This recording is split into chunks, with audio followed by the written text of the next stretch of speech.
Assalamualaikum warahmatullahi wabarakatuh. Ternyata kekisruhan tabung gas yang belakangan ini cukup viral karena ada ketentuan sebelumnya di mana para pedagang eceran dan warung kelontong itu diharamkan untuk menjual kepada publik.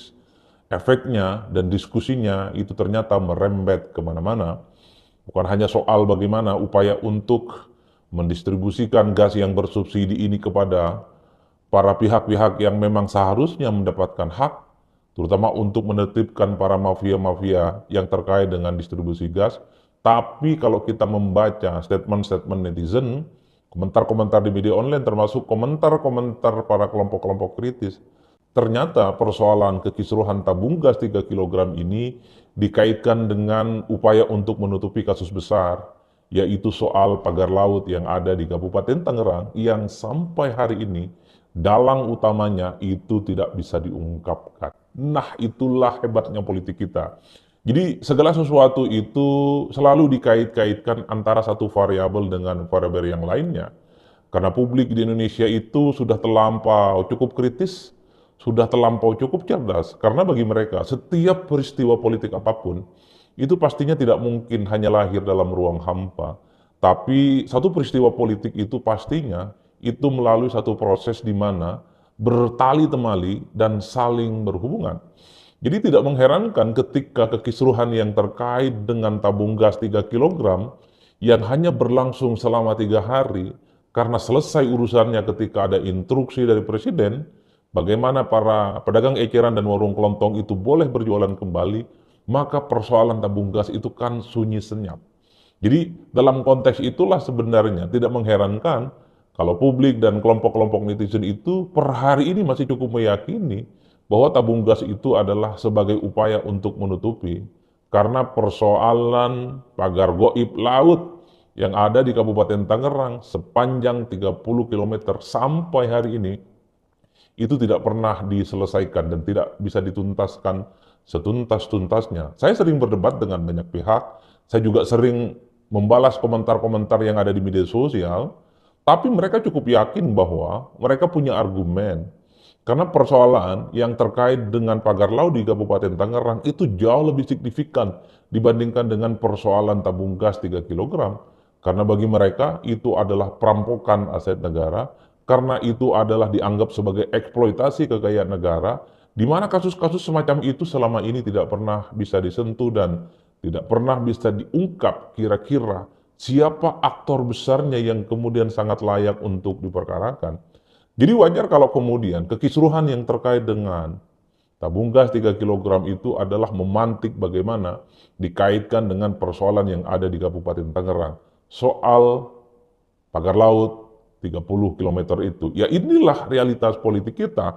Karena memang kalau kita mau merunut satu persatu, begitu banyak peristiwa-peristiwa penting di negara kita, terutama yang terkait dengan kasus korupsi, yang itu misalnya mengarah kepada elit-elit kunci, elit-elit penting di negara kita, selalu saja muncul peristiwa-peristiwa tandingan untuk mengalihkan pada isu-isu yang lain. Misalnya kalau ada korupsi yang membelit pejabat penting di negara kita, pasti ada peristiwa politik, isu politik yang kemudian mampu mengalihkan. Mungkin ada artis yang kemudian kena kasus. Misalnya narkoba, ada perselingkuhan dan percayaan yang dilakukan oleh public figure, dan seterusnya, dan seterusnya.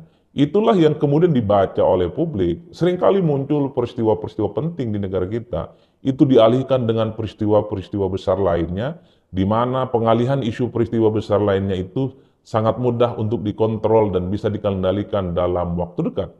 Itulah yang saya kira kita tidak bisa membungkam bagaimana publik tanpa henti selalu mengait-ngaitkan persoalan tabung gas 3 kg ada kaitannya dengan upaya untuk menutupi karena persoalan bagaimana pagar laut di Kabupaten Tangerang itu tidak bisa diungkap. Tapi kalau saya secara pribadi ya, punya pandangan, ini adalah dua case yang berbeda.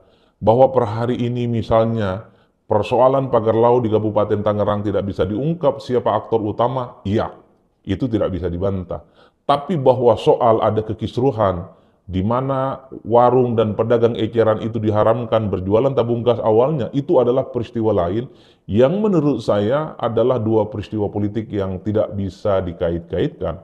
Karena kalau mau jujur, ini adalah dua peristiwa politik, peristiwa hukum yang kemudian berbeda, karena kalau kita membaca keseriusan yang terkait dengan peristiwa pagar laut di Kabupaten Tangerang, saya kira progres reportnya juga luar biasa. Misalnya soal pembongkaran yang sudah hampir selesai yang dilakukan oleh TNI AL yang katanya tinggal sekitar 7 kilometer lagi akan kemudian tuntas, itu pembongkaran.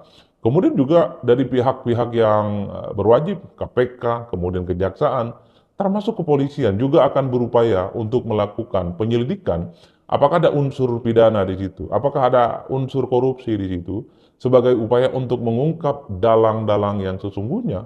Bahkan kementerian-kementerian terkait seperti Kementerian ATR dan PPN sudah mencabut sejumlah sertifikat ya yang terkait dengan hak guna bangunan yang sudah muncul lama. Itu adalah progres yang menurut saya bisa dilihat secara kasat mata bahwa persoalan pagar laut yang ada di Kabupaten Tangerang itu bukan diabaikan, bukan tidak mau dituntaskan. Meski harus kita akui per hari ini benang kusut terkait dengan aktor utama itu tidak bisa diungkap secara terbuka. Kan satu-satunya cara ataupun satu-satunya hal yang paling banyak ditunggu terkait dengan pagar laut di Kabupaten Tangerang, ada tidak big fish, ikan besar yang sebenarnya menjadi aktor di mana kecanggihan mereka selama ini untuk memagari laut, untuk mengeksploitasi dan mencari keuntungan ekonomi. Nah, itu yang belum terjawab. Itulah yang kemudian kita tunggu. Apakah misalnya ketika penegak-penegak hukum, ketika kejaksaan, KPK, dan kepolisian ingin ikut andil di dalamnya, maka dalam hitungan hari, hitungan minggu, dan hitungan bulan, mungkin akan ada pengumuman kira-kira siapa pihak-pihak yang akan diperiksa dan kemudian akan diumumkan apa persoalan dan status mereka. Apakah ini hanya sebatas murni pelanggaran administratif ataukah ada persoalan-persoalan hukum yang terkait dengan hukum pidana ataupun ada persoalan-persoalan yang dikaitkan dengan kasus-kasus korupsi. Kan itu yang paling ditunggu. Karena pada saat yang bersamaan kita tidak bisa menutup mata. Karena persoalan tabung gas kilogram ini bagi saya adalah manuver ekstrim sebagai upaya untuk memutus mata rantai katanya, karena tabung gas yang disubsidi oleh rakyat seringkali tidak bisa dinikmati oleh masyarakat yang semestinya menerima. Itulah yang saya sebutkan dua peristiwa politik yang berlebihan. Secara niat ya, secara substansi, bahwa subsidi tabung gas harus dinikmati oleh yang bersangkutan, oleh rakyat kelas bawah, iya itu tidak bisa dibantah. Tapi ketika soal tabung gas ini tidak ada sosialisasi, bagaimana pedagang eceran itu misalnya sejak 1 Februari itu diharamkan menjual, disitulah yang kemudian menyebabkan huru-hara dan biang kerok kontroversi yang tidak berkesudahan. Terjadi antrian di mana-mana, terjadi kelangkaan juga di mana-mana, karena warga itu harus membeli tabung gas 3 kilogram pada pangkalan langsung dan tidak lagi kepada eceran. Itulah yang saya sebutkan dua peristiwa politik yang berbeda. Karena per hari ini sekalipun kita menyaksikan bagaimana Menteri ATR dan BPN juga menindak persoalan-persoalan yang terkait dengan pemagaran pagar laut yang ada di Bekasi. Itu kan adalah progress report yang menurut saya tidak bisa kita tutup mata. Bahwa sebenarnya persoalan coupling laut yang dinilai ilegal itu secara perlahan memang sudah mulai harus dilakukan. Tapi ingat satu hal, Bapak Ibu, kita-kita semua, peristiwa politik apapun di Indonesia itu seringkali up and down. Peristiwa politiknya cepat happening, cepat viral, dan cepat menjadi pergunjingan, tapi pada saat yang bersamaan, isu-isu politik di kita itu cepat sekali hilang di permukaan. Itulah yang saya sering sebutkan. Memori masyarakat kita itu sangat pendek sebenarnya terkait dengan peristiwa-peristiwa politik apapun di negara kita ini. Bisa kita cek. Begitu banyak misalnya elit-elit yang melakukan korupsi, terutama elit partai politik yang melakukan korupsi. Tapi ingat, ketika elit partai yang melakukan korupsi itu, partainya justru kuat dan seringkali juga memenangkan pertarungan politik. Karena bagi masyarakat itu, soal korupsi yang terjadi di masa lampau dengan apa yang terjadi hari ini adalah dua peristiwa politik yang berbeda. Yang ingin saya katakan adalah Kenapa misalnya soal pagar laut di Kabupaten Tangerang tak lagi sekuat dulu informasinya? Karena publik sudah melihat bagaimana upaya untuk mengungkap itu sudah mulai terjadi. Bisa dibayangkan polisi juga akan terlibat, KPK juga akan terlibat, kejaksaan juga terlibat, ATR dan PPN juga mencabut sejumlah sertifikat dan seterusnya. Itu kan progres. Artinya warga itu sudah mulai melihat ada sesuatu yang dilakukan oleh pemerintah dan negara. Sementara persoalan tabung gas LPG 3 kilogram adalah peristiwa yang baru muncul. Wajar kalau kemudian peristiwa ini jauh lebih banyak dibicarakan dibandingkan peristiwa pagar laut yang ada di Kabupaten Tangerang. Oleh karena itu, boleh juga kita mensimplifikasi dan menyederhanakan bahwa di Indonesia itu adalah seringkali banyak peristiwa-peristiwa politik untuk menutup peristiwa-peristiwa lain. Tapi dalam konteks pagar laut dengan kekisruhan terkait dengan tabung gas 3 kilogram, bagi saya ini adalah dua peristiwa politik yang berbeda. Kenapa begitu? Karena Presiden Republik Indonesia Prabowo Subianto dalam Harlah NU yang ke-102 secara terbuka mengatakan, kalau ada para pembantu yang jelas-jelas dia itu masih bebal, masih ngeyel, tidak bekerja untuk rakyat, bukan tidak mungkin akan disingkirkan. Itu adalah statement politik yang menurut saya sebagai bentuk ancaman bahwa Prabowo Subianto melihat menteri-menterinya itu kalau kinerjanya tidak perform, kalau mereka itu under ekspektasi, di luar harapan untuk mewujudkan visi misi Prabowo, bukan tidak mungkin setelah 100 hari kinerja, mereka itu akan direshuffle dan diganti dengan yang lain. Itulah yang saya sebutkan, peristiwa politik yang terkait dengan tabung gas 3 kilogram murni, itu adalah peristiwa politik lain yang terkait dengan bagaimana menteri-menteri Prabowo itu memang banyak sekali yang underperform, tidak sesuai dengan ekspektasi, dan kinerjanya tidak sesuai dengan harapan-harapan yang dilakukan oleh Prabowo.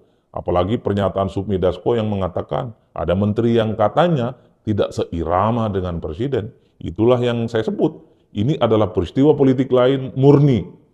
Bagaimana para pembantu Prabowo itu memang banyak sekali tidak bisa diharapkan untuk bekerja secara maksimal. Sementara peristiwa pagar laut gaib di Kabupaten Tangerang adalah peristiwa politik yang lain. Tapi saya tidak menyalahkan jika per hari ini kelompok kritis, netizen, dan kelompok-kelompok di media sosial mengatakan bahwa tabung gas itu adalah upaya untuk menutupi supaya pagar laut yang konon ditengarai melibatkan orang penting, ekonomi penting, para cukong penting, itu tidak terus diperbincangkan karena itu akan mengganggu mereka. Saya kira di situ